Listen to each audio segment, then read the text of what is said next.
I am Kevin Itumbi, and this is Ideas Cafe, where we keep it fresh, innovative, and factual. So tell us about yourself. Thank you very much for giving me this opportunity. My name is Njoroge, also known as mzito. I'm aspiring to be the next academic minister of Kenya University. I'm pursuing a bachelor degree in education. Where would you like to see Mount Kenya stand? I would like to see Mount Kenya University whereby... Taking it the fact that actually this is the main campus. From all the other units of the campuses that are in Kenya, this is actually the main campus. So where would you like to see the main campus? Every time we are sitting for an examination, very many people miss the first exam simply because they manage to pay their fees on the day of examination. They are supposed to download the examination card, then they take it to finance for stamping.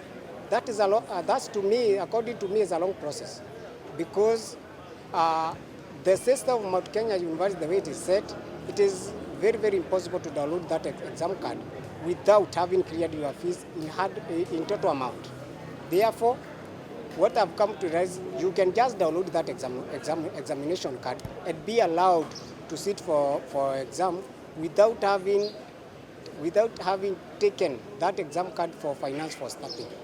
That will reduce, because there are people who manage to pay or to clear the fees exactly that day that they are supposed to sit for examination. Therefore, that is an issue that I'm going to lobby to ensure that there is no long process of clearing the fees, download the exam card, taking it, finance. Mzito, you seem to be very passionate about this, and you're saying you're actually going to lobby. So I'm trying to figure out, by lobbying with your passion, do you mean you're going to come and change the systems and the policies that are in place, or are you going to ask this? You know, I had an interview earlier with the section, and he was saying where he's a democracy student. So he was saying where democracy fails, we will go ask the students to ask for the. So is that the same position that you take? It may not necessarily means like demonstrating. We can use the correct channel.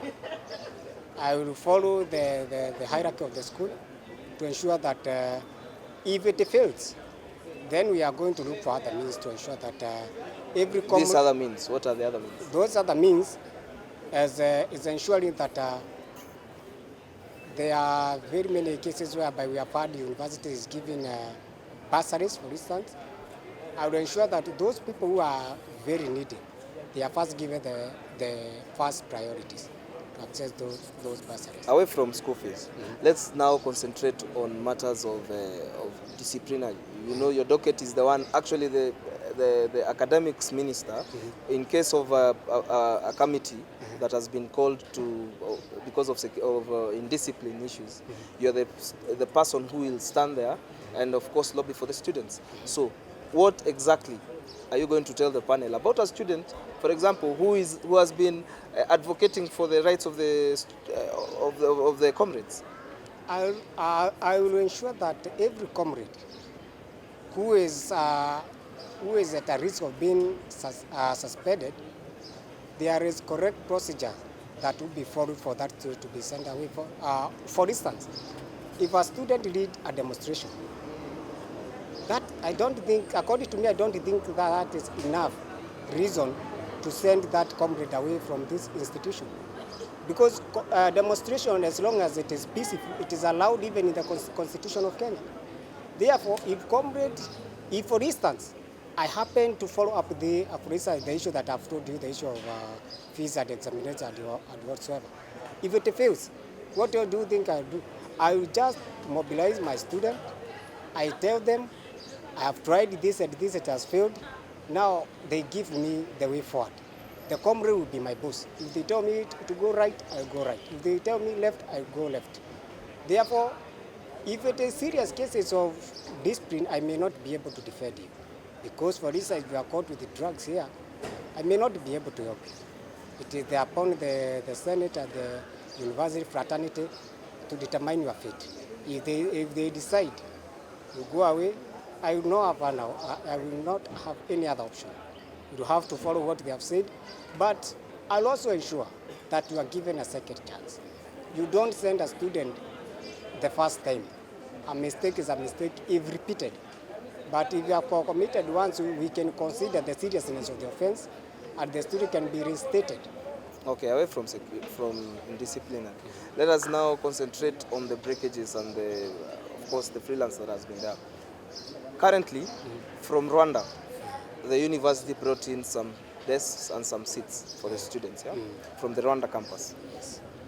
But still, if you go to the labs, some labs, the computers are not very well maintained. Some others have crashed, yet they have some content. Like, for example, our journalism club lab, there are like 4 computers which are now crashed with content that could have been of help to that student, not even in anything else, but for portfolio purposes. So what are you going to do about it? How are you going to lobby so that these things are maintained and are well maintained by the students as well?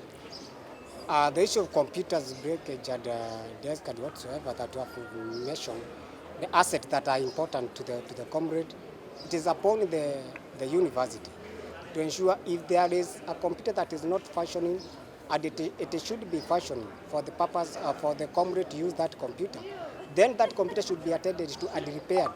We pay fees. Our fees should take care of those breakages and for instance, if the issue of computer and the increment of computer also, and the increment of chairs, I will ensure that. So between you and the administration, are you going to have a tussle? Are you going to work together? We are going to work together. I can't work alone. And then I don't have the finance. What is it? It is the university that have funds to ensure that those computers are put into place. They are functioning. I have to work with them. Mzito, in 3 minutes, 2 minutes actually. Jitete. Asante sana. Mimi naitwa Joseph Njoroge. Pia naitwa Mzito. Mimi natafuta kiti. Naomba kiti ya academics. Naomba comrade wote mniamini kwa kura yenu. Kwa kuwa mimi niko tayari kuwafanyia kazi liwe liwalo, na nitasimama na nyinyi na nitawatetea. Pale kwa academics ni Joseph Njoroge, alias Mzito. Naomba kura. Asante sana. So all the best my friend and thank you for coming. Thank you.